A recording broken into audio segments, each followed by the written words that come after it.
Hi everyone, कैसे हैं आप सब। उम्मीद करता हूँ आप सब ठीक होंगे और उम्मीद करता हूँ जो आपका जेकेपी कांस्टेबल का एग्जाम था बढ़िया जा चुका होगा, आपने अच्छा स्कोर किया होगा। और कल हमने इंग्लिश के कुछ सवाल हमने सॉरी के सारे जो 25 सवाल थे वो हमने डिस्कस किए थे। बिल्कुल कंसेप्ट भी मैंने आपको समझाया कैसे हम इन सवालों को अप्रोच कर सकते थे। तो आज हम मैथ पोर्शन को सॉल्व करेंगे, कैसे आपने इन मैथ के सवालों को कम टाइम में इनको कर सकते थे, कैसे इनको अप्रोच करना था, शॉर्टकट ट्रिक्स कहाँ कहाँ पे अप्लाई हो सकती थी। बेसिकली ये जो सवाल जो 17 सवाल आपके मैथ के आए थे आपके पेपर में, अगर आप सिर्फ मेरे वीडियोस पढ़े होते, उनको देखा होता, मैंने जो A to Z count by start किया था, 15 सवाल जो थे आप आराम से कर सकते। You would have solved 15 question very easily. अगर आपने किसी और सोर्स से नहीं पढ़ा होता, किसी कोई और बुक नहीं रेफर की होती, सिर्फ और सिर्फ मेरे वीडियोस देखे होते, आप 15 सवालों को आराम से कर सकते थे। मैंने एवरेज के आपके सवाल पढ़ाए थे, नंबर सिस्टम में, then we have time and work का एक सवाल आ चुका था, एज पे कुछ सवाल आ चुके थे। तो 15 सवाल आप आराम से कर सकते थे। ठीक, मैंने आपको पहले भी बोला था जो मैथ है आपको वो स्ट्रॉन्ग करना पड़ेगा, तब जाके आपकी सिलेक्शन होगी। जिसका मैथ स्ट्रॉन्ग नहीं होगा उसकी सिलेक्शन नहीं होगी, ये तो कन्फर्म अब हो चुका है। क्योंकि अब जेकेएसएस भी टफ सवाल पूछता है, क्योंकि जो मैथ की लेवल आप इस पेपर में थी काफ़ी एडवांस लेवल थी, हाई लेवल के सवाल थे। कुछ ऐसे भी सवाल थे जो मैंने कभी देखे भी नहीं थे, एसएससी में भी वो सवाल नहीं पूछे जाते हैं। ठीक है, तो वो चीज़ आपको यहाँ पे एक एनालाइज करना था। ठीक, और ये जो चीज़ है, आई होप कि आप मैथ को अब स्ट्रॉन्ग करेंगे, उसको अच्छे से सीरियसली लेंगे। तो जिन लोगों ने मेरे वो मैथ वीडियो देखे होंगे उन्होंने आराम आराम से इन सवाल को किया होगा। तो ये बेसिकली आपका सेट ए है और टोटल इसमें 17 क्वेश्चन थे मैथ के। तो लेट अस सी कि हम इनको कैसे सॉल्व करेंगे। ठीक है, देखो, एचसीएफ एलसीएम से सवाल था। ये सवाल हमने इस टाइप के सवाल हमने ऑलरेडी किए थे नंबर सिस्टम में। देखो, मैंने आपको एचसीएफ एलसीएम की रिलेशनशिप बोली थी। जिन लोगों ने वो नहीं देखा जाके डिटेल के साथ देख सकते हैं। नंबर सिस्टम का 7वां पार्ट है वो। ठीक है, यहाँ पे हम देखेंगे मैंने आपको पढ़ाया था जो एचसीएफ और जो एलसीएम की जो रिलेशन होती है, एचसीएफ इंटू एलसीएम किसके बराबर होता है, product of two numbers n1 into n2। ठीक है जी, ये मैंने आपको पढ़ाया था। अब एचसीएफ कितना है, एचसीएफ यहाँ पे 84, एलसीएम कितना है 21 है। पहला नंबर क्या है, नंबर वन। देखो इनका जो रेशियो है वो 1:4 है। हमने बोला लेट अस सपोज पहला नंबर 1x है और जो सेकंड नंबर क्या होगा 4x होगा। ठीक, अब बस इनको हम सॉल्व करेंगे। 4 1 jar 4, 4 2 jar 8, 4 1 jar 21 into 21, 1x into x कितना होगा एक्स स्क्वायर। ठीक, तो यहाँ पे क्या बचा 21 स्क्वायर, 21 स्क्वायर होगा। यहाँ पे एक्स स्क्वायर, स्क्वायर और स्क्वायर कैंसिल, एक्स की वैल्यू क्या निकली 21। ये कंसेप्ट मैंने पढ़ाए हुए कैसे स्क्वायर को कैंसिल करना होता है, रूट वगैरह। तो एक्स की क्या वैल्यू निकली 21। अब इनमें बड़ा नंबर कौन, हमें बोला लार्जर नंबर कौन सा, इनमें बड़ा नंबर कौन है, 1 बड़ा है कि 4 बड़ा है, 4 बड़ा है। तो नंबर 2 हमारे पास बड़ा है, कितना है 4x है, जिसकी वैल्यू 4 इंटू एक्स की वैल्यू है 21 निकली थी। 4 1 jar 4, 4 2 jar 8, so 84 will be the right answer. ठीक है जी, 84 कितना होगा, राइट आंसर होगा। नेक्स्ट, ये भी बेसिकली एलसीएम एचसीएफ का ही सवाल था, नंबर सिस्टम का ही सवाल। एक इलेक्ट्रॉनिक डिवाइस है जो कि बीप करता है हर 60 सेकंड्स के बाद। ठीक है जी, अनदर डिवाइस, एक और डिवाइस है वो बीप करता है आफ्टर 62 सेकंड, 62 सेकंड्स के बाद वो बीप करता है। पहले उन्होंने बीप मतलब साथ में बीप किया था 10 AM पे, 10 बजे। अब हमें बोलना है कि नेक्स्ट टाइम वो कब साथ में बीप करेंगे। हम बेसिकली हमें क्या निकालना होता है, इनका एलसीएम 60 सेकंड्स और 62 सेकंड्स का एलसीएम हमें निकालना है, मतलब लोएस्ट कॉमन मल्टीप्लाई। तो वो जो एलसीएम होगा वो ऐसा टाइम होगा जिस टाइम के बाद ये बीप टुगेदर करेंगे, साथ में बीप करेंगे। तो 60 और 62 का एलसीएम क्या होगा हम निकालेंगे। ठीक है, ऐसे निकालते हैं, 2 इंटू 30 होता है 60, 2 × 3 = 6, 2 1 = 2, 2 15 = 30, 31 को ऐसे लिखेंगे क्योंकि ये प्राइम नंबर है। अब 3 से कटेगा, 3 5 = 15, वो 31 को ऐसे ही लिखेंगे। अब इनको हम मल्टीप्लाई करेंगे तो वो इनका एलसीएम होगा। 2 2 = 4, 4 3 = 12, 12 5 = 60, 60 × 31 कितना होता है 60 into 31, 0 6 1 = 6, 6 3 = 18, date will be 1860। 1860 seconds के बाद ये बीप टुगेदर करेंगे। अब 1860 क्या हुआ इसको, 18 62 सेकंड्स के बाद ये साथ में फिर से बीप करेंगे। अब 1 to 6 सेकंड, जो 1 to 60 सेकंड को अगर हमें मिनट से मैं कन्वर्ट करना होगा, that will be 1860 divide by 60, क्योंकि 1 मिनट में 60 सेकंड्स होते हैं। 6 cancel, 0 0 cancel, 6 1 6, 6 3 18, 6 1 that will be 31 minutes. तो 31 मिनट्स के बाद ये फिर से दे विल बीप टुगेदर। ठीक, अब टाइम कितना होगा, अगर हमें ये बोलना था कितने मिनट्स के बाद ये दे विल बीप टुगेदर, तो 31 मिनट्स के बाद। अब हमें टाइम बोलना है कि किस टाइम पे वो करेंगे, तो पहले वो कब, उनने कब किया था बीप टुगेदर, 10 AM। 10 AM, तो 10 AM प्लस 31 मिनट्स कितना होगा, डेट विल बी 10:31 पे। ठीक है, तो क्या option number B will be the right answer. ठीक है, तो 31 मिनट के बाद दे विल बीप टुगेदर। अभी उनने 10 बजे बीप किया था, तो नेक्स्ट टाइम वो कब बीप करेंगे, 10:31 पे। ठीक है जी। तो नेक्स्ट जो सवाल ये परसेंटेज से लिया हुआ है, इस टाइप के सवाल भी हमने किए हैं, कैसे हम परसेंटेज को कन्वर्ट करते हैं फ्रैक्शन में। ठीक है, तो इस टाइप के सवाल भी हमने किए। बेसिकली ये सवाल में क्या बोलता है कि 1/3 ऑफ बॉयज और 1/2 ऑफ गर्ल्स पार्टिसिपेट करते हैं सोशल वर्क प्रोजेक्ट में। एक प्रोजेक्ट होता है कॉलेज में, जिसमें कि अगर हम बॉयज की बात करेंगे तो 1/3 उसमें पार्टिसिपेट करते हैं, गर्ल्स की बात करेंगे तो आधी लड़कियां उसमें पार्टिसिपेट करती हैं। अगर हमें पार्टिसिपेटिंग स्टूडेंट्स कितने हैं, 300, जहाँ पे 100 बॉयज है, दैट मींस गर्ल्स कितनी होंगी, 200 होगी। हमें बोलना है कि total number of students college में कितने होंगे। देखो मैं कितना आसान तरीका कैसे हम इन सवाल को अप्रोच करते हैं वो मैं आपको सिखाऊंगा। देखो total number of participating students कितने हैं, 300 है। इसमें से आपकी जो 100 है वो बॉयज है, बॉयज है। ठीक, दैट मीन्स गर्ल्स कितनी होंगी, ओबियसली 200 होंगी, 200। फिर सवाल में बोला गया है कि 1/3 ऑफ बॉयज पार्टिसिपेट करते हैं। अगर 100 बॉयज पार्टिसिपेट करते हैं तो टोटल बॉयज कितने होंगे कॉलेज में, 300 होंगे। क्यों होंगे, क्योंकि 100 किसका 1/3 होता है, 300 का 1/3 होता है, as simple as that. 200 girls ने पार्टिसिपेट किया है, तो कॉलेज में कितनी गर्ल्स टोटल होंगी, क्योंकि आधी लड़कियों ने पार्टिसिपेट किया, तो कितनी लड़कियों ने पार्टिसिपेट किया, 200। तो 200 किसका आधा होता है, 400 का आधा होता है। तो टोटल गर्ल्स कितनी होंगी कॉलेज में, 400। इनको टोटल करेंगे तो total number of students 400 plus 300 that will be 700। As simple as it, option number C will be the right answer. ठीक है, इस टाइप के सवाल हमने परसेंटेज में किए हैं। जिन लोगों ने परसेंटेज का टॉपिक नहीं देखा जाके देख सकते हैं, डिटेल में हमने इन सवाल को समझाया वहां पे। नेक्स्ट क्या है, हाँ भाई साहब, ये जो सवाल था काफ़ी डिफिकल्ट था, काफ़ी एडवांस्ड था। इस टाइप का सवाल मैंने कभी देखा ही नहीं है।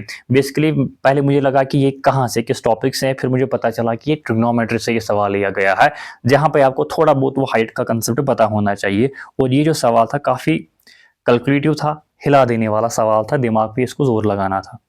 अब इसमें बताया क्या गया, एक स्टेयरवे है, एक सीढ़ी है, जो कि 10 फीट हाई है, मतलब ऐसे 10 फीट ये हाई है। ठीक है जी, मतलब वर्टिकल जो इसकी लेंथ है दैट इज 10 फीट। ठीक है, एक आंट है वो मतलब ऊपर चढ़ती है। ठीक, उसका जो स्टेप जब वो एक कदम निकालती है, हाफ ए फुट अपवर्ड, मतलब जब वो एक कदम निकालती है, एक कदम किसके बराबर होता है, हाफ अ फुट अपवर्ड, मतलब कि वो आधा फीट ऊपर जाती है, मतलब कि वर्टिकल डिस्टेंस। ठीक है, और 1 फुट फॉरवर्ड, मतलब कि जो फॉरवर्ड का मतलब होता है हॉरिजॉन्टल डिस्टेंस। ठीक है, अगर वो एक स्टेप निकालते हैं, एक स्टेप निकालने का मतलब है कि वो आधा फीट ऊपर जाती हैं और 1 फीट फॉरवर्ड, यानी कि वो हॉरिजॉन्टल डिस्टेंस कवर करती है। हमें बोलना है कि अगर इसको ऊपर चढ़ना है, इस सीढ़ी को 10 फीट सीढ़ी को, हमें बोलना है कि उसने कितनी डिस्टेंस ट्रेवल करी होगी इसको ऊपर चढ़ने में। ठीक है, इट इज लाइक दिस, ऐसी एक सीढ़ी है। ठीक है जी, ऐसी एक सीढ़ी है। ठीक है, ये तो एक आंट यहाँ से ट्रेवल करती है, ऊपर चली जाती है, फिर ऐसे ऐसे ऐसे ऐसे। तो ये दोनों डिस्टेंस ट्रेवल करती है, वर्टिकल भी और हॉरिजॉन्टल भी। हमें टोटल बताना है कि कितनी डिस्टेंस वो कवर करती है। अब अगर आपको पता होगा जो टोटल नंबर ऑफ, अगर मैं आपको बोला टोटल नंबर ऑफ स्टेयर्स कितनी होंगे, बताओ total number of, yes total number of steps वो कितनी लेती होंगी, बताओ कितना होगा।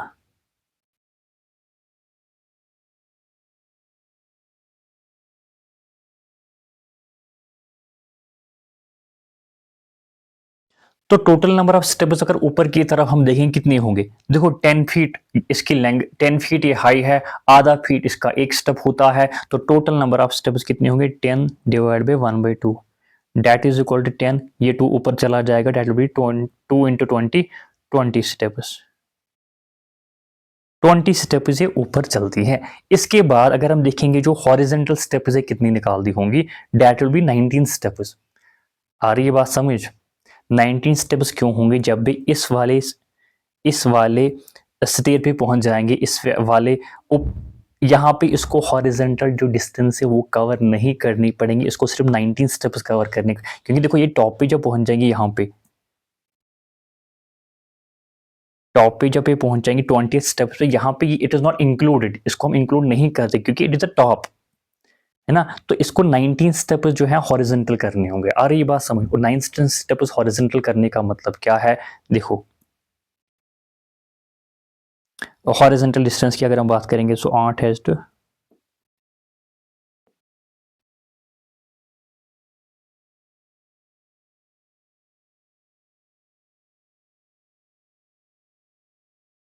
19 स्टेप्स विड्थ या हॉरिजेंटल डिस्टेंस, ठीक है।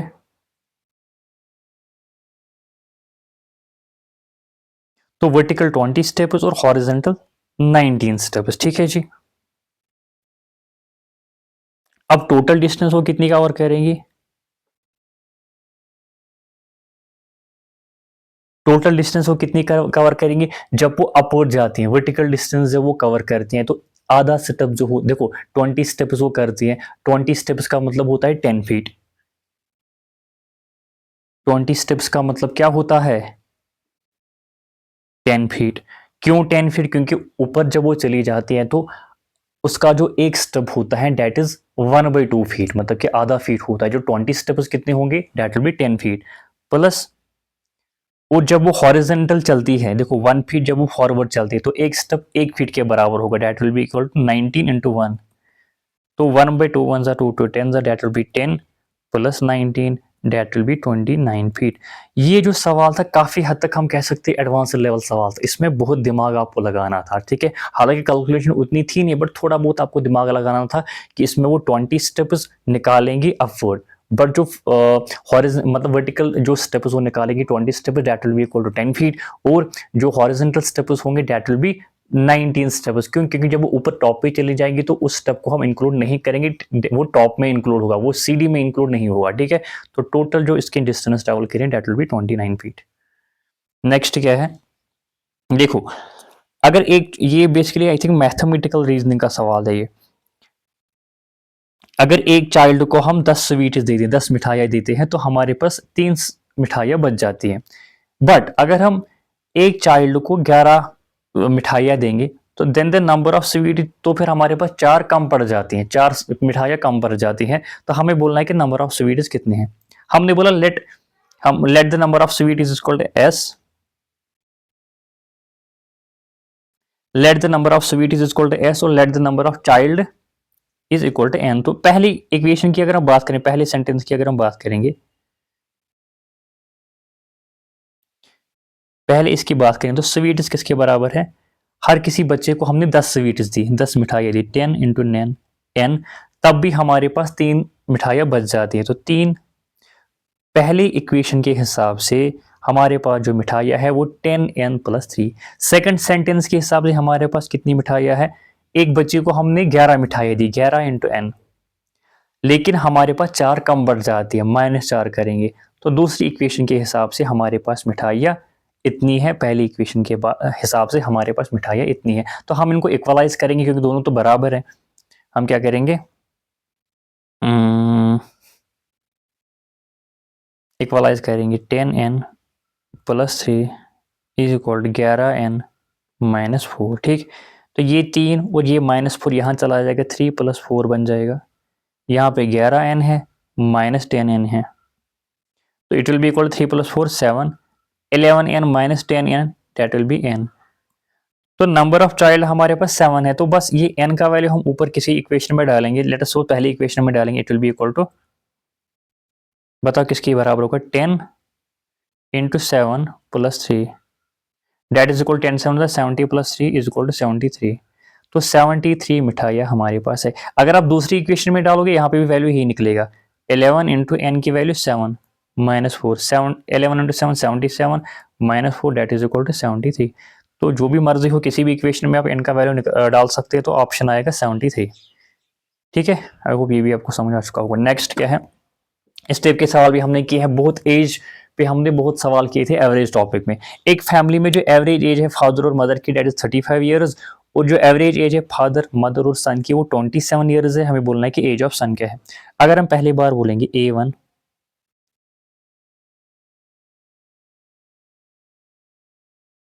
देखो A1 जो है, लेट अस सपोज फादर की एज F है और मदर की एज M है। ऊपर क्या लिखते हैं हम, सम, नीचे क्या लिखते हैं, नंबर, कितने नंबर ऑफ पीपल हैं, तो 2 होगा। अब बताओ इनकी एवरेज एज कितनी है, 35 है। एक मिनट, 35 है इंटू 2 होगा is equal to F plus M। 35 into 2 70। तो फादर और मदर की जो सम ऑफ एज है डेट विल बी 70। ठीक है, क्योंकि 35 इनकी एवरेज है, दोनों की अगर हम निकालेंगे तो सम इनके एज का कितना होगा, 70 होगा। अब दूसरी कंडीशन क्या है, average age of father mother है सन इज 27 ईयर्स। अब एवरेज 2 की अगर हम बात करेंगे, फादर प्लस मदर प्लस सन, कितने लोग हैं, 3 लोग हैं। ठीक, कितनी एवरेज है, 27 है। Is equal to F plus M का वैल्यू हमने निकाला डेट इज 70 प्लस सन का हमें निकालना है, ऐसे लिखेंगे 3। 3 इंटू 27 कितना होता है, 3 7 21, 2 कैरी 3 2 6 6 और 2 8 is equal to 70 plus S. तो एस की वैल्यू क्या निकली, 81 माइनस 70 डेट इज 11। 11 ही है ना भाई, हाँ 8 माइनस 7 तो सन की जो एज होगी डेट इज 11। ऑप्शन नंबर क्या है, option number C will be the right answer. बिल्कुल एवरेज का कंसेप्ट था, जिन लोगों को डिटेल में देखना है वो जाके एवरेज का जो मेरे आई थिंक 5 वीडियोस वो है, तो वो आप जाके देख सकते हैं। नेक्स्ट क्या है, लाइब्रेरी में ये भी इस टाइप के सवाल भी हमने किए। एवरेज का अगर आपको फार्मूला ही सिर्फ पता होगी तब भी आप सारे के सारे सवाल कर सकते हैं। लाइब्रेरी में हमारे पास जो है एवरेज नंबर ऑफ विजिटर्स 510 होता है संडेज के दिन, और 240 होता है बाकी दिनों में। अगर एवरेज नंबर ऑफ विजिटर्स, हमें बोलना है कि एवरेज नंबर ऑफ विजिटर्स एक महीने में, जो कि 30 दिन का एक महीना है, उसमें हमें बोलना है कि average number of visitors per day कितना होगा, और वो जो मंथ है वो संडे से स्टार्ट होता है। थोड़ा बहुत ये जो पॉइंट है इसको आपने समझना था, बाकी आप खुद से निकाल सकते थे। जब संडे से एक मंथ स्टार्ट होता है it will be like this, Sunday Monday Tuesday Wednesday Thursday Friday और सैटरडे। ठीक, दूसरा हफ्ता भी ऐसे चलेगा, तीसरा हफ्ता भी ऐसे चलेगा, चौथा हफ्ता भी ऐसे चलेगा। कितने डेज हो गए, 28 डेज, है ना, 7 7 7 7 कितने हो गए, 28 डेज। जब 5th वीक होगा, यहाँ पे संडे होगा, यहाँ पे मंडे होगा, खत्म खेल, यही पे मंथ एंड होगा 30 डेज का जो कि मंथ है। तो यहाँ पे सिर्फ इतना आपको ख्याल रखना है कि जो संडेज है, संडेज कितनी है, 5 है, बाकी के दिन कितने हैं, 25 डेज है बाकी, ना संडे कितनी है यहाँ पे, 1 2 3 4 5, संडे 5 है, बाकी जितने भी दिन है वो 25 है। बस इसका आपको खास ख्याल रखना था, हमें एवरेज निकल जाती। अब 510 विजिटर्स होते हैं संडेज में, संडेज कितनी है, 5 है, ऐसे लिखेंगे, प्लस 240 विजिटर्स होते हैं बाकी दिनों में, बाकी दिन कितने हैं, 25 डेज है, डिवाइड बाई कितने डेज है, 30 डेज का एवरेज निकालना है। तो बस इसको कैलकुलेट करना था, 5 0 0 5 1 5 5 25 प्लस 25 इंटू जीरो, जीरो होता है, 25 इंटू 400 होता है, जिसमें हम जीरो लिखेंगे, 10 कैरी, 25 इंटू 2 50 50 और 10 60 डिवाइड बाई 30। तो बस इसको निकालना था। 6000 प्लस 2550 कितना होता है, डेट विल बी 6 8 5 5 0, है ना, इतना ही है ना, डिवाइड बाई 30। जीरो और जीरो कैंसिल हो जाएगा, 3 1 3 3 2 6, 2 कैरी वो 25 बनेगा, 3 8 24, एक कैरी वो 15 बन जाएगा, 3 5 15। सो 685 जो है इसका एवरेज होगा, 685। कहाँ पे 685, 685 कहाँ पे है, ऑप्शन नंबर, अरे नहीं, अरे नहीं, 6285 हो गया यहाँ पे, सॉरी, 3 2 6 है ना, यहाँ पे 3 2 6, तो 2 कैरी 3 8 इज 24, यहाँ पे 15 बनेगा, 3 5 is so 285 will be the right answer. Option number D will be the right answer. जिन लोगों ने एवरेज पढ़ा है उनको ये समझ आ चुका होगा। देन अब ये इस टाइप के सवाल भी हमने किए थे, आई थिंक एग्जैक्टली इस टाइप का सवाल हमने किया था। देखो एवरेज के 4th लेक्चर में हमने इस टाइप का एग्जैक्टली सवाल किया था, आप जाके चेक कर सकते हैं। क्या था, 3 नंबर है ए बी सी। पहला नंबर ट्वाइस है सेकंड का, हमने बोला कि सेकंड नंबर को हम 1 लेंगे तो पहला कितना होगा, इसका ट्वाइस है, में 2 होगा। एक का डबल कितना होता है, 2 होता है। और यही पहला number, the first is twice the second, and का मतलब होता है पहले नंबर को ये सिग्निफाई करता है। ग्रामर में अगर आपने पढ़ा होगा, and is half of the third, ये थर्ड का हाफ है। अब पहला नंबर हमारे पास 2 है, तीसरा नंबर कितना होगा, ये उसका हाफ है, डेट मीन सी कितना होगा, 4 होगा, तभी तो 2 उसका हाफ होगा। 4 का हाफ कितना होता है, 2 होता है। सिंपल। ए हमारे पास 2 है, बी हमारे पास 1 है, सी हमारे पास 4 है। बेसिकली इनका एग्जैक्ट वैल्यू नहीं होता, ये हम यूनिट्स में लेते हैं। हमें बोलना है कि difference of first and third number, difference of first and third number कितना है, 4 - 1 2, तो 2 यूनिट्स है। और इनकी एवरेज भी दी हुई है 57 है। हमारे हिसाब से इनकी एवरेज कितनी है, 2 + 1 + 4 divide by 3, that will be equal to 4 और 2 6 7/3। तो हमारे हिसाब से जो एवरेज है वो 7/3 है, लेकिन सवाल के हिसाब से 56 है, डेट मीन्स 7 बाई। देखो इस टाइप का अप्रोच हमने डिस्कस किया है, जो हम एवरेज के हमने टॉपिक्स लाए, बाकी टॉपिक्स लाए। जिन लोगों को ये समझ नहीं है तो जाके वीडियोस देख सकते हैं डिटेल के साथ। तो 7/3 की वैल्यू कितनी है, 56 है। 7 1 7 7 8 हजार, तो एक यूनिट की वैल्यू कितनी आई, 3 × 8 24। हमें कितने यूनिट्स की वैल्यू निकालनी है, 2 यूनिट्स की। हमें एवरेज डिफरेंस निकालना है ना ए और सी में। ए और सी में कितना डिफरेंस है, 2 यूनिट, तो 2 यूनिट की वैल्यू कितनी होगी, 48।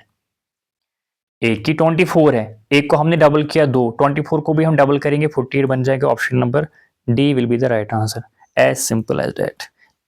आप देख सकते हैं एवरेज का 4th जो लेक्चर है डिटेल के साथ मैंने एक्सप्लेन किया हुआ, ठीक है। क्वेश्चन नंबर 69, ये जो सवाल है एग्जामिनर का फेवरेट सवाल होता है, हर किसी एग्जाम में आता है। इस टाइप का एग्जैक्टली सवाल हमने किया था एवरेज के 5th लेक्चर में। देखो एग्जैक्टली सेम सवाल था, वर्डिंग भी सेम थी, आप जाके चेक कर सकते हैं। इसमें मैंने आपको शॉर्टकट ट्रिक बोली थी कैसे इन सवालों को कर। देखो 4 साल पहले एक एवरेज एज ऑफ फैमिली या 4 पर्सन वाज 18 ईयर्स। 4 लोग थे, उनकी एवरेज कितनी थी, 18 साल थी 4 साल पहले, बिफोर 3 ईयर्स, बिफोर 4 ईयर्स, है ना। अगर हम करंट उनकी एवरेज देखेंगे कितना होगा, अगर हम इन 4 लोगों की करंट एवरेज एज देखेंगे, डेट विल बी 22 प्रेजेंट। क्यों, ये भी मैंने आपको समझाया था, जितने साल बढ़ेंगे उतनी एवरेज भी बढ़ेंगी। अगर आज से 4 साल पहले मेरी एज 20 थी, तो आज कितनी एज होगी, 24 होगी, तो एवरेज में भी उतना इंक्रीज होता है। आज से 4 साल पहले इनकी एवरेज 18 थी, आज इनकी एवरेज जो है, क्योंकि 4 साल बढ़ गए तो इनकी एवरेज भी 4 साल बढ़ेंगी, डेट विल बी 22। ठीक, लेकिन एक बच्चा भी पैदा होता है। अभी हमारे पास कितने लोग हैं, 5 लोग हैं, उनकी एवरेज कितनी है, एवरेज एज ऑफ फैमिली सिटिल 18 ईयर, दैट इज 18। ठीक है, baby, when baby is born, when baby is born. ठीक, फिर मैंने आपको शॉर्टकट ट्रिक यहाँ पे बताई थी कैसे करना होता है। यहाँ पे कितना इंक्रीज हुआ, +1, यहाँ पे कितना -4 इंक्रीज हुआ, माइनस इसमें डिक्रीज हुआ, -4 डिक्रीज हुआ यहाँ पे। फिर मैंने आपको मल्टीप्लाई करना होता है, इसको इससे मल्टीप्लाई करना होता है और इसको इससे मल्टीप्लाई करना होता है, तो हमारी बेबी की एज जो है निकल जाएगी। तो 1 × 18 कितना होगा, 18 होगा। 4 4 जार, 4 × 4 कितना होता है, 16 होता है, लेकिन ये -4 है तो इट विल बी -16, तो 18 - 16 कितना होता है, 2 ईयर। तो बेबी की जो एज होगी वो 2 साल होगी। Option number B will be the right answer, option number B will be the right answer. इस टाइप का सवाल हमने डिटेल में डिस्कस किया है एवरेज के लेक्चर में, आप जाके देख सकते हैं। कौन सा, एवरेज का जो आपका पार्ट 5 है उसमें हमने डिटेल के साथ में डिस्कस किया था। क्वेश्चन नंबर 7 तक क्या है, ये जो सवाल था, हालांकि ये सवाल हमने बहुत सारे इस पे सवाल किए थे एक्सपेंडिचर इनकम पे। ये जो सवाल आपका था, आई थिंक या तो प्रॉफिट एंड लॉस में हमने डिस्कस किया या रेशो प्रपोर्शन में, किसी में हमने ये डिस्कस किया था ये सवाल। तो इसमें इन्होंने कैलकुलेशन बहुत रखी, हालांकि कंसेप्ट इसमें सिंपल लगता है, फॉर्मूला भी सिंपल लगती है, लेकिन कैलकुलेटिव बहुत ज्यादा है। अब कैसे हम इन सवाल को करते, देखो मंथली इनकम एक पर्सन की कितनी है, 13,500, और उसका जो मंथली एक्सपेंडिचर है वो 9,000 है। अगले साल उसका जो इनकम है वो बढ़ जाती है 14% और उसका एक्सपेंडिचर हो जाता है 7% बढ़ जाता है।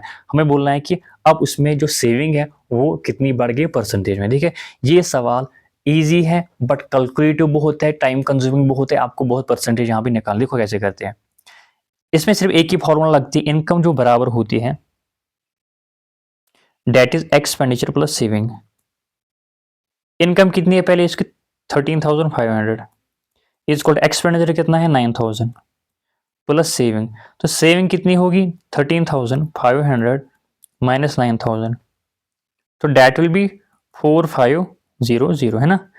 13,500 माइनस 9,000 डेट विल बी 4,500। तो पहले इसकी इतनी सेविंग्स होती थी, अब दूसरी बार कितनी सेविंग्स होंगी उसके लिए हमें 14% ऑफ इनकम बढ़ानी है, 7% एक्सपेंडिचर बढ़ाना है, तब जाके हम इस दूसरी सेविंग निकलेंगी, फिर उसको माइनस करना है, तब जाके हमें परसेंटेज निकलेगा। अब आई होप ये चीज आपने नोट करी होगी। I will now calculate it is this.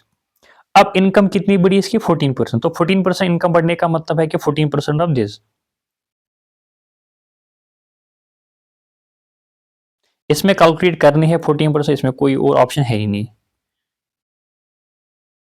ये 2 0 और ये 2 0 कैंसिल, 14 इंटू 135 कितना होता है 14 इंटू 135, 14 इंटू 5 होता है 70 राइट। साथ कैरी हो गई, 14 इंटू 3 होता है 28, 42 है ना, 42 और 7 एक्चुअली 49, तो 49 4 कैरी 41 1890। तो जो इसकी इनकम बढ़ी 1890 है, तो अब इसकी टोटल इनकम कितनी होगी। आई होप ये आपने नोट किया होगा। इनकम सेकंड कितनी होगी अब इसकी 13,500 प्लस प्लस प्लस प्लस 18, इसलिए मैंने बोला ये बहुत कैलकुलेटिव है। So it will be equal to 0 9 और 0 0 13 एक कैरी 5 1। सो इसकी जो इनकम सेकंड इनकम होंगी that will be 15,390। I hope ये भी आपने नोट किया होगा। इसके बाद एक्सपेंडिचर हम निकालेंगे, एक्सपेंडिचर 2 कितना होगा, उसमें 7% बढ़ जाता है। 7% बढ़ने का मतलब है 7% भी हमें निकालना है, इसमें कोई ऑप्शन है ही नहीं 9,000 का। ठीक, ये 2 0 कैंसिल, 7 0 0 7 9 63, तो 630 इसका एक्सपेंडिचर बढ़ जाता है। अब एक्सपेंडिचर सेकंड कितना होगा, एक्सपेंडिचर सेकंड कितना होगा 9,000 प्लस कितना बड़ा कितना बड़ा अभी 630, that will be equal to 9,630। ठीक है, सो 9,630 इसकी एक्सपेंडिचर सेकंड है। अब हमें सेविंग सेकंड निकाल, सेविंग किसके बराबर अभी हम पढ़ रहे थे, क्या हो गया,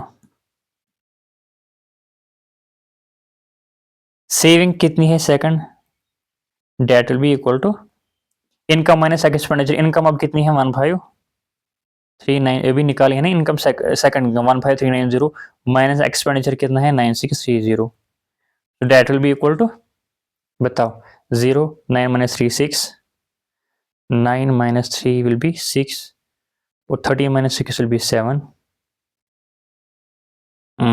14 माइनस 9 विल बी 14 माइनस 9 कितना होता है 5, 5760, 5760 इसकी सेविंग सेकंड होंगी, है ना, 5760 इसकी सेविंग सेकंड होंगी।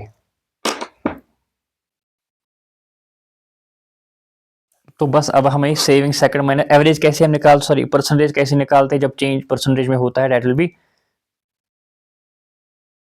ये साथ साथ आप नोट करिएगा, S2 minus S1 divide by S1 is equal to है, मैंने आपको बोला पहले ये थोड़ा टाइम कंज्यूमिंग है।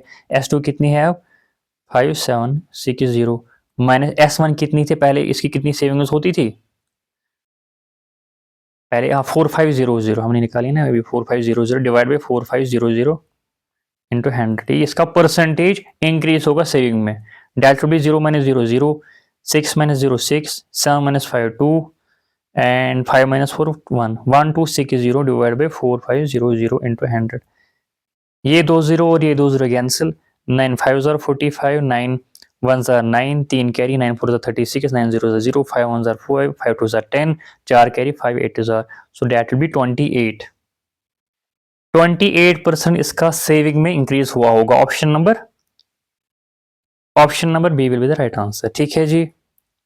This was how you need to tackle this type of question. इसमें कैलकुलेशन थी, टाइम कंज्यूमिंग था। आपको पहले पहली सेविंग निकालनी थी, उसके बाद दूसरी सेविंग निकालनी थी। दूसरी सेविंग को निकालने के लिए आपको इनकम और एक्सपेंडिचर बढ़ाना था, उनकी परसेंटेज आपको चेक करनी थी कितना बड़ा। तो सेविंग सेकंड आपको निकालनी थी। फिर ऑब्वियसली आप कैसे चेंज निकालते, सेविंग 2 माइनस सेविंग 1, अगर सिर्फ चेंज निकालनी थी, बट परसेंटेज में निकालनी थी, जो डिवाइड बाय आप क्या करते हैं, जो सेविंग 1 होगी इंटू 100, तो वहां से परसेंटेज आपका निकलता है। इस टाइप के सवाल हमने किए, जाके आप चेक कर सकते हैं। अब इलेक्शन वाले सवाल ये भी हमने परसेंटेज में किया था। देखो ये परसेंटेज का फोर्थ टॉपिक था, इसमें हमने ये किया था। देखो इस टाइप के सवालों को हम कैसे करते हैं, आपको जो इजीएस्ट अप्रोच होता है इन सवालों को करने का, दैट इज हम पहले जो टोटल नंबर ऑफ वोट्स या तो 100 लेते हैं या 1000 लेते हैं, सो दैट की कैलकुलेशन इजी हो। हालांकि ये जो सवाल है बहुत कैलकुलेटिव है, ये भी सवाल भी हम डिफिकल्टी या एडवांस लेवल का सवाल हम इसको कह सकते हैं, क्योंकि इसमें कोई इजी था नहीं। तो इसमें अगर आप वो एक्स लेते, फिर आप उसका 75% निकालते, आपको वो पॉइंट इसमें निकलता, तो आप फिर फंस जाते, कैलकुलेशन बहुत हार्ड हो जाती। तो हम क्या करते हैं, इसको हम कैसे इजीएस्ट वे में करते हैं। अब हम पहले लेते हैं टोटल नंबर ऑफ जो वोटर्स थे, हमने बोला कि टोटल नंबर ऑफ वोटर्स 1000 है। ठीक है, इसके बाद जो 75 वोटर्स हैं वो कास्ट करते हैं वोट, तो मतलब एक गांव में 1000 वोटर्स है, उसमें से सिर्फ 75% वोट डालते हैं। तो 100,000 का 75% कितना होता है, 750।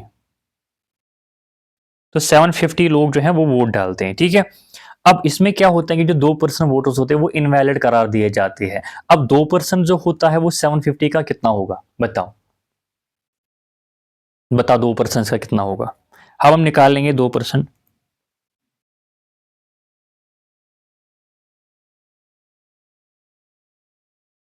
देखो 2% ऑफ 750, मतलब कि ये जो वोट्स पाल हुए हैं ना, ये जो वोट्स डाले गए हैं 750 वोट, इसमें से 2% इनवैलिड है ना। ये जीरो और ये जीरो कैंसिल, 2 1 जार 2, 2 5 जार 10, 5 1 जार 5, 5 इंटू 15 होता है 75। तो 15 वोट इज इनवैलिड करार दिए गए है ना, 15 वोट्स वेर डिक्लेयर्ड इनवैलिड। ठीक, 15 वोट्स वेर डिक्लेयर्ड, माइनस हम करेंगे 15, तो 750 minus 50 which will be equal to 735। तो एक्चुअल में 735 वोट्स जो है वो वैलिड होंगे। अब इसके बाद सवाल क्या बोलता है, एक कैंडिडेट है उसको 9261 वोट्स मिलते हैं, जो कि 75% है टोटल वैलिड वोट्स पे। कहने का मतलब है ये जो वैलिड वोट्स है 735, इसका 75% जो वोट होते हैं वो एक कैंडिडेट को मिलते हैं, वो इक्वल होते हैं 926 के, 9261 के वोट्स के। मतलब कि ये हम बेसिकली एग्जैक्ट वोट्स नहीं होती, ये हम यूनिट्स में निकालते हैं ना, सो डैट की कैलकुलेशन में इजी हो। तो हमारे हिसाब से 75% ऑफ 735 कितना होगा, वो किसके बराबर है, 9261 के बराबर। हमें बोलना है कि find the total number of voters जो एनरोल थी इस इलेक्शन के। हमें बेसिकली 1000 का वैल्यू निकालना है। 1000 का वैल्यू हम कैसे निकालते हैं अभी हम बोलेंगे। देखो 75% का मतलब होता है, मैंने आपको बोला 3/4, इसको क्या हुआ है 3/4, 3/4 किसका, total valid votes. Total valid votes कितने हैं 735, वो किसके बराबर है, that is equal to 9 two 6 1। हमें यहां से एक यूनिट का वैल्यू निकालना है, फिर हमें 1000 यूनिट्स का वैल्यू निकालना है। कैसे निकलेगा एक यूनिट का वैल्यू, देखो 3 1 जार 3, 3 3 जार 9, 3 8 जार 24, और 2 कैरी 3 7 जार 21। ठीक है जी। अब इसके बाद 7 से हम काटेंगे, 7 1 जार 7, 7 1 जार 7, 7 5 जार 35। ठीक, यहाँ से भी हम करेंगे 7 4 जार 28, 2 कैरी 7 4 जार 28, 7 1 जार 7। ठीक, फिर से 7 1 जार 7, 3 कैरी 7 5 जार 35, 7 इसमें कैसे कटेगा ये, 7 6 जार 42, और 2 कैरी हो गई 7 3 जार 21। ठीक है जी, यहाँ तक ठीक है। फिर 3 से कटेगा है ना, 3 से कटेगा ये, 3 5 जार 15, 3 2 जार 6, 3 1 जार। ठीक, अब हमें यहाँ पे क्या बचा, 5/4 यूनिट्स की वैल्यू, यहाँ पे क्या बचा 21, तो एक यूनिट की वैल्यू क्या होगी 21 into 4 divide by 5, 4 1 jar 4, 4 2 jar 8 divide by 5।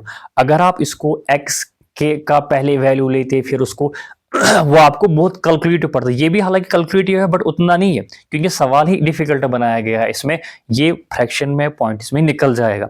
अब मैंने ये जो अप्रोच यहाँ पे लिया है ये सबसे इजीएस्ट है, इससे इजीएस्ट कोई अप्रोच नहीं है।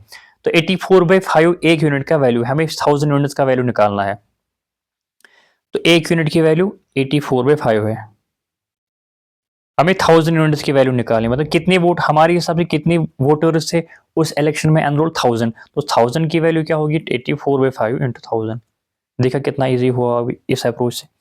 5 1 जार 5, 5 2 जार 10, 5 0 जार 5 0 जार 0 0, 2 4 जार 8, 2 8 जार 16। तो जो टोटल नंबर ऑफ वोटर्स उस इलेक्शन में एनरोल थी that was 16,800। Option number B will be the right answer. ठीक है, तो इस टाइप के सवालों को ऐसे ही लेते हैं, या तो 100 लेते हैं या 1000 लेते हैं, जिससे कि आपकी कैलकुलेशन इजी हो। ठीक है, अगर आपको डिटेल में देखना है आप जाके परसेंटेज का जो इलेक्शन वाले सवाल है उनको देख सकते हैं। ये आप देख सकते हैं, इसी टाइप का सवाल हमने किया था परसेंटेज के फोर्थ लेक्चर में। नेक्स्ट क्या है, एग्जैक्टली हमने इस टाइप का सवाल किया था, वर्डिंग भी सेम थी, आंसर भी सेम था। देखो ये हमने परसेंटेज के फोर्थ वीडियो में हमने एग्जैक्टली इस टाइप का सवाल किया, जहाँ पे हमने मैन का जो वेज था वो रिड्यूस हुआ है 50%, फिर से बढ़ गया है 50%, तो हमें बोलना था कि लॉस कितना हुआ इसका, एग्जैक्टली 25% लॉस हुआ है, वही इसका जवाब है। वर्डिंग भी बिल्कुल सेम है। तो हमने बोला था इसमें आपको 100 का खेल समझ आना चाहिए। लेट सपोज पहले उसकी इनिशियल जो इसकी वेज थी हमने बोला कि 100 है,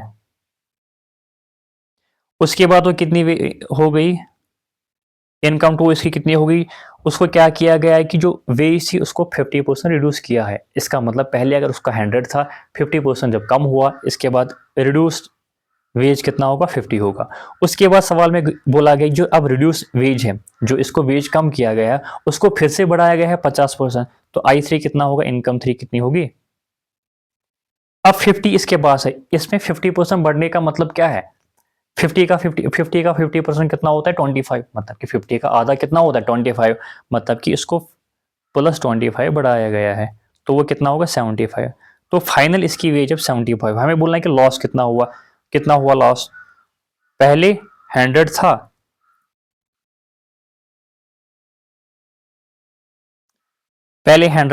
अभी 75 है, लॉस कितना हुआ है 25 हुआ है।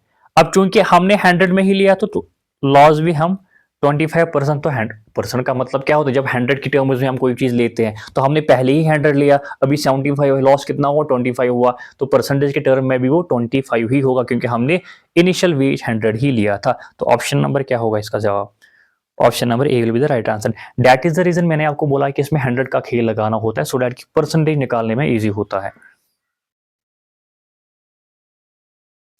अब एक और सवाल, ये भी बहुत कैलकुलेटिव है। ठीक है, ये भी हार्ड लेवल सवाल है, एडवांस लेवल सवाल है, बहुत कैलकुलेटिव है। इस टाइप के सवाल भी हमने किए थे। क्या, एक टेलीविजन मैन्युफैक्चरर है, ये आई थिंक प्रॉफिट लॉस का सवाल है, इस टाइप के सवाल हमने किए, जाके आप देख सकते हैं।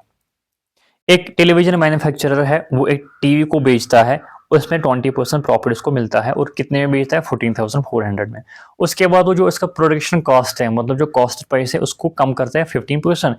अब हमें बोलना है कि अगर उसको सेलिंग प्राइस कितना रखना है, सो दैट उसको गेन 15% हो जाएगा। हमने बोला ये कॉस्ट प्राइस है, हमने बोला ये कॉस्ट प्राइस है, वो ये सेलिंग प्राइस है।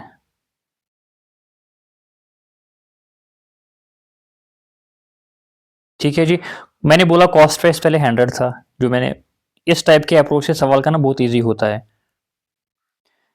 सेलिंग प्राइस कितना होगा, क्योंकि 20% प्रॉफिट हुआ तो सेलिंग प्राइस 120 होगा। दूसरी बार वो क्या करते हैं, प्रोडक्शन कॉस्ट को बढ़ाते हैं 15%।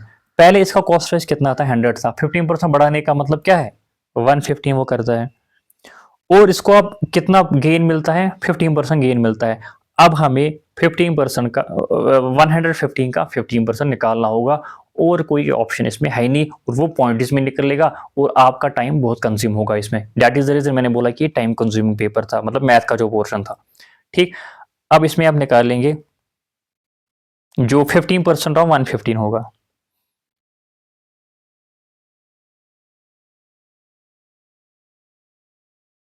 That will be equal to 5 3s are 15, 5 2s are 5 0s are 5 4s are 5 2s are 10, 5 3s are 15. अब इसमें क्या होगा? That will be 3 3s are 9, 3 2s are 6 divided by 4. 4 1s are 4, 4 1s are 4, 2 carry, 4 7s are 28.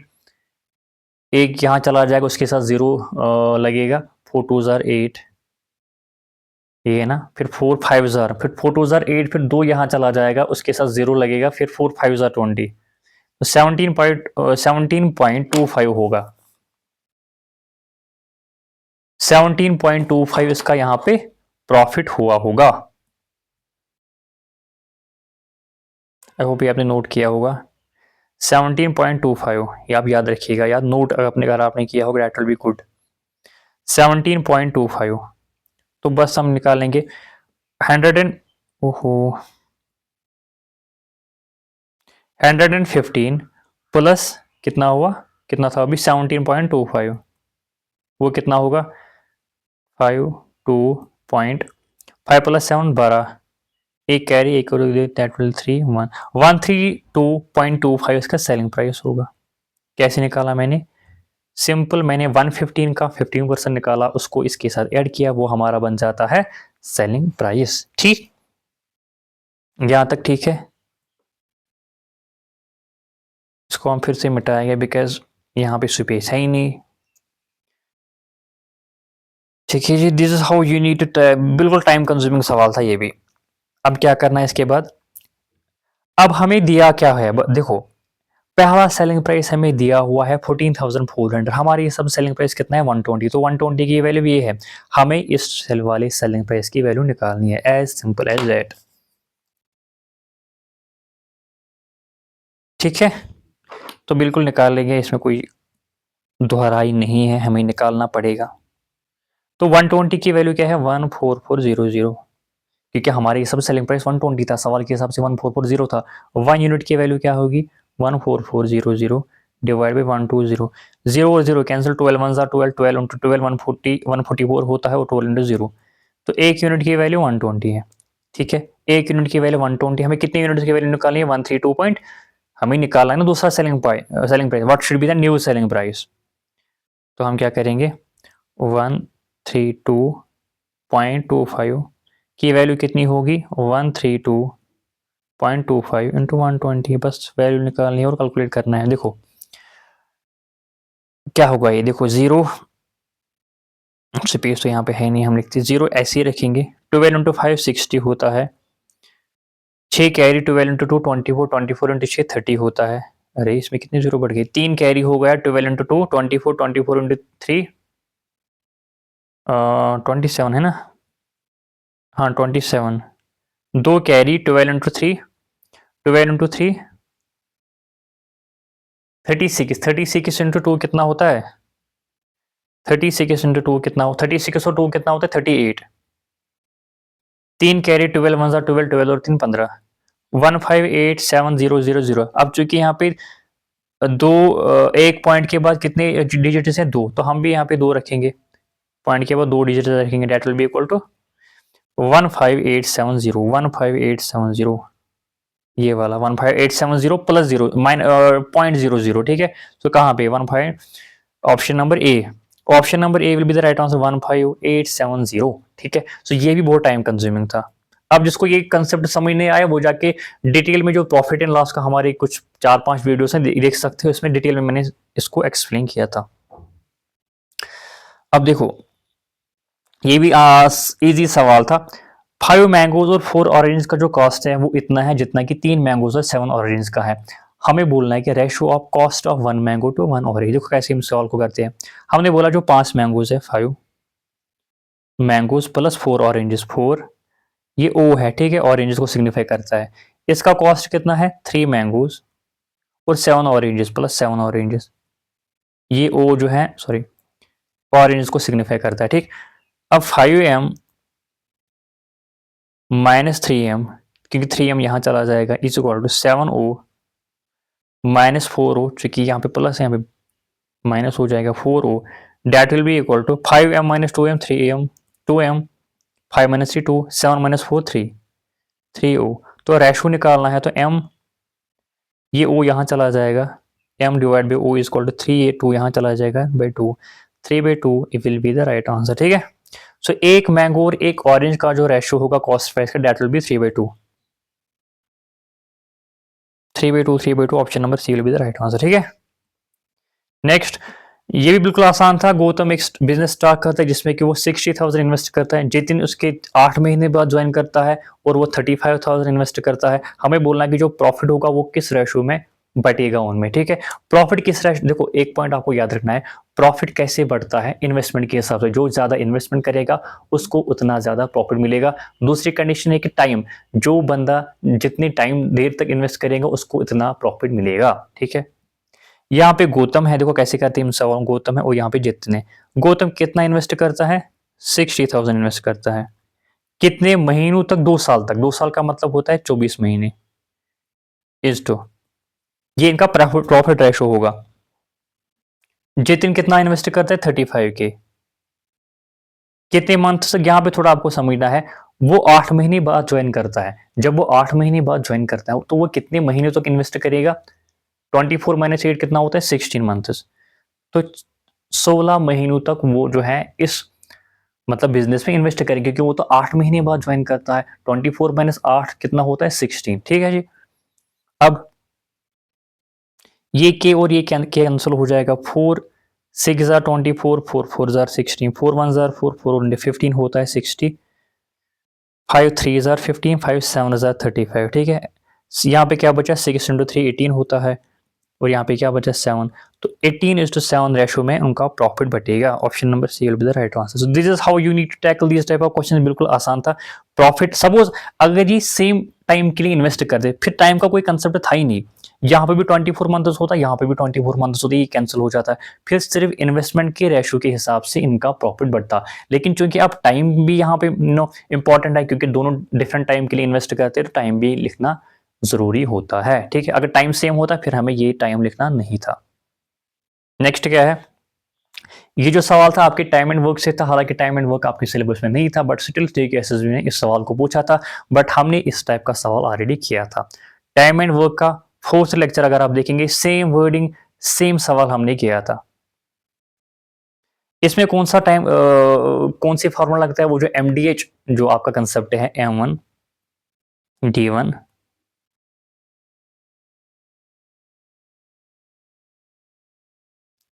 M1 D1 divide by W1 is equal to M2 D2 divide by W2। कहने का मतलब है, M1 का मतलब है होता है कितने लोग कितने दिन तक कितना काम करते हैं। M1 मतलब मैन, D का मतलब D, अगर आवर भी होगा तो H1 भी यहाँ पे लिखते। डिवाइड बाई W1 मतलब कितना काम। देखो पहले कितने लोग थे, 20 लोग थे। कितने दिन तक वो काम करते थे, 6 डेज तक वो काम करते थे। कितना काम करते थे, 56 मीटर जो है एक दीवार बनाते थे, that will 56 is equal to, second condition में कितने हैं, 35 लोग हैं। कितने दिन तक वो काम करते हैं, 3 दिन तक काम करते हैं। कितना काम करते हैं वो हमें निकालना है। बस आपको थोड़ा हमें कार्ड बचाना है, आपका जवाब निकल जाएगा। 3 1 3, 3 2 6, 5 4 20, 5 7 35, 4 1 4, 4 1 4 4 16, 2 1 2 2 7। तो W2 की जो वैल्यू है डेट विल बी, यहाँ पे क्या बचा है अब, 7 और यहाँ पे 7। तो इसको हम क्रॉस मल्टीप्लीकेशन करेंगे ऐसे और ऐसे। यहाँ पे 7 बचा, यहाँ पे 7 बचा, यहाँ पे कुछ बचा ही नहीं। तो W2 की वैल्यू 7 7 49 होगी। तो W2 की वैल्यू 49 मीटर वो लंबा दीवार बनाएंगे। Option number B will be the right answer. ठीक, डिटेल अगर आपको डिटेल में देखना है तो आप टाइम एंड वर्क का 4th लेक्चर देख सकते हैं। अब ये जो सवाल था आपके सिंपलीफिकेशन से था, तो किन दो साइंस को हम इंटरचेंज करेंगे ताकि जो गिवन इक्वेशन है वो करेक्ट हो। अब इन टाइप के सवालों के लिए हमें हर कोई ऑप्शन चेक करना होता है, पर थोड़ा बहुत अगर आप दिमाग लगाएंगे, देखो देखो यहाँ पे क्या है, कहाँ गया वो, ये यहाँ पे 171 है। ठीक है जी, यहाँ पे 72 इंटू 412, जब आप 72 इंटू 412 करेंगे वो बहुत बड़ा अमाउंट बन जाएगा, बहुत बड़ा नंबर बन जाएगा। जबकि यहाँ पे सिर्फ और सिर्फ 171 है, डेट मीन नंबर कम है। डेट मीन कि इस मल्टीप्लीकेशन के साइन को हमें इंटरचेंज करना है, तब जाके हमें 171 आई। कहाँ से मुझे पता चला? क्योंकि ये दोनों जो है बड़े नंबर्स जब मल्टीप्लिकेशन करते हैं तो जो बड़ा नंबर होता है वो और ज़्यादा बढ़ जाता है, ठीक है? तो मुझे थोड़ा बहुत अब दिमाग में आइडिया आया कि मल्टीप्लिकेशन के साइन को हमने इंटरचेंज करना है। अब पहला ही ऑप्शन हम देखेंगे, इनटू और माइनस को हम इंटरचेंज करेंगे, दैट विल बिकम 3। माइनस की जगह हम अब पहला ऑप्शन अगर हम चेक करेंगे, माइनस की जगह हम इनटू लिखेंगे, इनटू 16 प्लस 72। इनटू की जगह क्या लेंगे, -412 और माइनस की जगह इनटू लेंगे। एक minute, I think there is something. ये टाइप करने में आई थिंक एरर हुई है, ये ऐसा नहीं था ये। The question was like this. मैं भी सोच रहा हूँ इसको क्या हो गया। The question was like this, 171 divide by 3 -16 into 412 is equal to 572। This was the exact question. Type करने में थोड़ी एरर हुई है, सॉरी फॉर डेट। तो हमें अब पहला ऑप्शन अगर हम देखेंगे, इनटू और माइनस को इंटरचेंज करना है। देखो, इनटू और माइनस को इंटरचेंज करना है, हम ऐसे लिखेंगे 171 डिवाइड हम नीचे लेंगे। कल ही मैंने सिंप्लीफिकेशन में बताया था कि जब डिवाइड करना होता है तो वो नीचे हम लिखते हैं। माइनस की जगह हम इनटू लेंगे 16, इनटू की जगह माइनस लेंगे, ठीक। 3 1 3, 3 5 20, 3 5 15, 2 कैरी, 3 7 21, ठीक है जी। अब 16 इंटू 57 कितना होता है? 16 इंटू 57, 16 इंटू 7 कितना होता है? 52, 7 7 11 112 दो लिखेंगे। 16 इंटू 5 कितना होता है? 80, 80 और 11 कितना होगा? 80 और 11 होगा 91। तो 16 इंटू 57 होगा 912 माइनस 412। वो किसके बराबर हो? 2 - 2 0, 1 - 1 0, 9 - 4। सॉरी सॉरी सॉरी सॉरी, इसको क्या हो गया भाई? 912 है ना?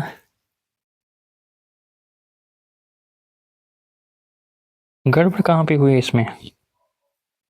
171 डिवाइड बाई 3, 3 1 3, यहाँ तक ठीक है।